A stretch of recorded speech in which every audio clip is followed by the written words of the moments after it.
Well, g'day guys. Welcome back to DJ School. I've had a couple of questions now, or more than that, from some new DJs that have got their first gigs coming up in the next few weeks or months, and say things like, well, you know, I've got a lot of house and electro, but what do I play for the older crowd? How do I keep them dancing?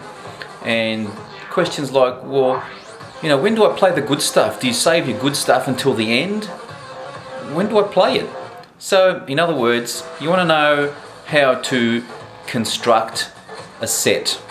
Well, this is how I do it. I'm not saying it's the best way, but I'll show you what I do.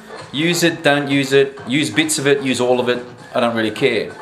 So, let's have a closer look at what I do. Actually, before I show you, there's a couple of things that we really need to clarify.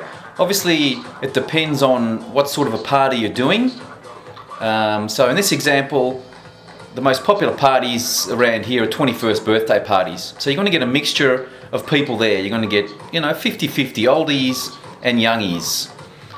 And the other thing is, I always ask the clients to supply me with a list. On my website, they can build a list. So sometimes I get 100 songs, sometimes I get 5 songs, sometimes I get none. So I always try and get some sort of an idea of what they want by my website. So go to the website and make your list of songs. So usually I get some, and that gives me a good start on what to play. And the rest, well, it comes back to experience and knowing what to play. So basically, it's a 5-hour gig. So what I do is break it down into 5. So every hour. So this is what I do anyway, I'll show you. It's a bit basic and, I don't know, old school, but this is fair income what I do. I will break it down from 8 o'clock until 12 o'clock. So it's a gig that goes from 8 till 1. So if I've got a list of stuff, I will basically get that list, and if I've got, say, a list of 100 songs, I will go through and say, okay, this song I'm going to play early, this song I'm going to play then, that song is a dancing song, that song's got a good beat, and that song's fast, okay? Now, if I don't have a list, it comes down to experience. So break it down to this. Your first hour is going to be background music between 8 and 9. They're not even listening to you, they're talking to their friends, they haven't seen their friends for ages, so they're talking, so they don't really want loud music. So, what are you going to play? Okay. Well, the other thing I should say about this hour is, I mean, think about the last time you went to a party. What time was it that you got there? It wasn't 8 o'clock, I bet. Usually the people that get there at 8 o'clock are relatives and really close friends, okay? So, the oldies, let's say the oldies. So what am I going to play in background? I'm going to play oldies music. These are the sort of things that I would play in the first hour. Brown Eyed Girl, Sweet Home Alabama, can you see that? These are the sort of songs that I will play. Now there are going to be some young people there, so out of the current top 40 or the last millennium, pick the slow R&B, soft rock, things like Alicia Keys, Beyonce, Neo, Rhiannon, Mika, Maroon 5, that sort of thing. That's what I'm going to play in the first hour, just as an example, okay? Now, the second hour I call toe tappers. By this stage, people are going to be thinking about starting to dance. So, what are you going to play? Well, here's a little trick that not a lot of people know about for some reason. But for the Aussies, if you go to that one, that's the website, aria.com, Australian Record Industry Association. Go to charts, end of year charts,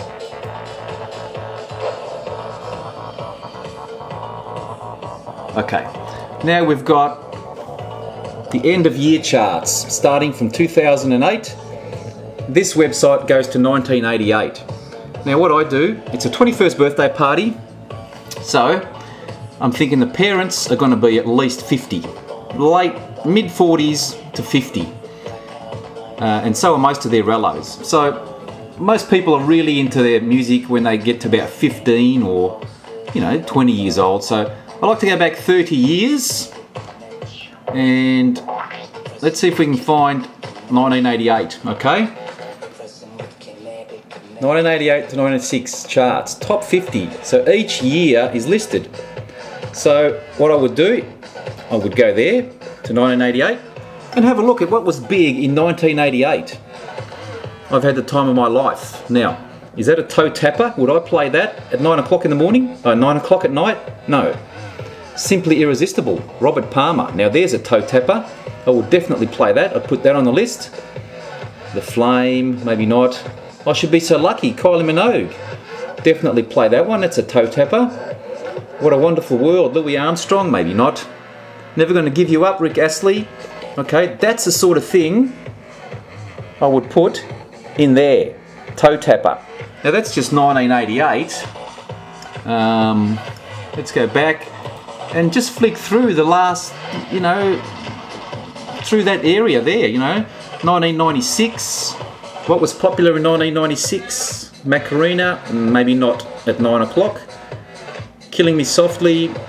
See, that's one that you would play, a background music. That's a good one to play there.